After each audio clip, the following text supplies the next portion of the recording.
Hello दोस्तों, चलिए तो शुरू करते हैं आज विक्रमादित्य की एक और बहादुरी की कहानी के साथ। प्राचीन काल में उज्जयिनी पर राजा विक्रमादित्य का शासन था। राज्य के एक सुदूर गांव में एक विशाल और खूंखार अजगर ने आतंक मचा दिया। विक्रमादित्य ने इस चुनौती को स्वीकार कर अपनी प्रजा की रक्षा के लिए एक बार फिर से अपने साहस का परिचय दिया। राज्य के दक्षिणी हिस्से के एक घने जंगल से सटे गांव में अचानक एक विशाल अजगर का प्रकोप शुरू हो गया।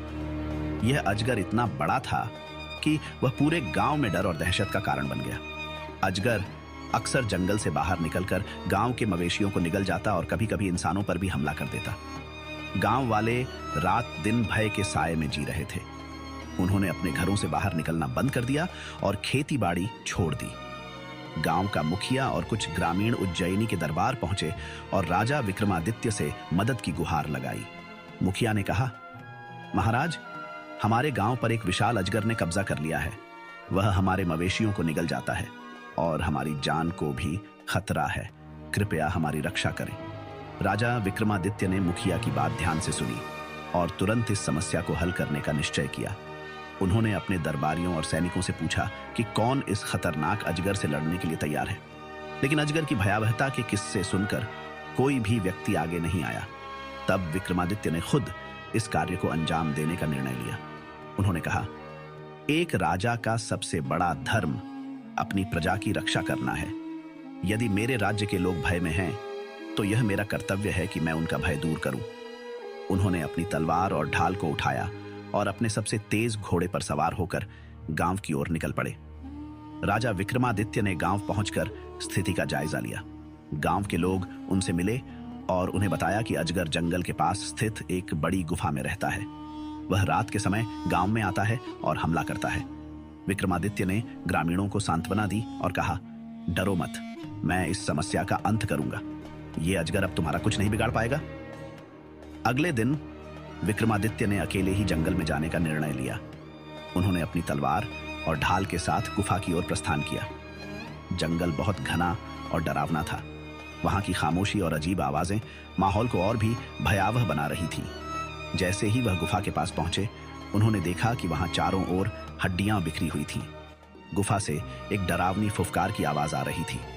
यह स्पष्ट था कि अजगर अंदर ही है। जैसे ही राजा गुफा के अंदर गए, उन्होंने देखा कि एक विशाल अजगर उनकी ओर देख रहा है।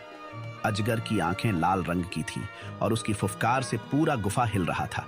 अजगर ने राजा को देखते ही हमला करने की कोशिश की। उसने अपनी पूंछ से गुफा की जमीन पर जोरदार प्रहार किया। विक्रमादित्य ने तुरंत अपनी ढाल उठाई और अजगर के हमले को रोका। अजगर ने अपना विशाल मुंह खोला और विक्रमादित्य को निगलने की कोशिश की, लेकिन राजा ने अपनी तलवार से तेज वार किया, जिससे अजगर के शरीर पर गहरी चोट लगी। अजगर ने अपनी पूंछ से राजा पर हमला किया, लेकिन विक्रमादित्य ने तेजी से पीछे हटकर खुद को बचा लिया। उन्होंने अपनी तलवार से अजगर की पूंछ पर वार किया, जिससे वह घायल हो गया। अजगर ने जोर से फुफकार कर विक्रमादित्य पर झपट्टा मारा, लेकिन राजा ने अपनी तलवार से उसकी गर्दन पर प्रहार किया। यह वार इतना तेज था कि अजगर गुस्से और दर्द से तड़पने लगा।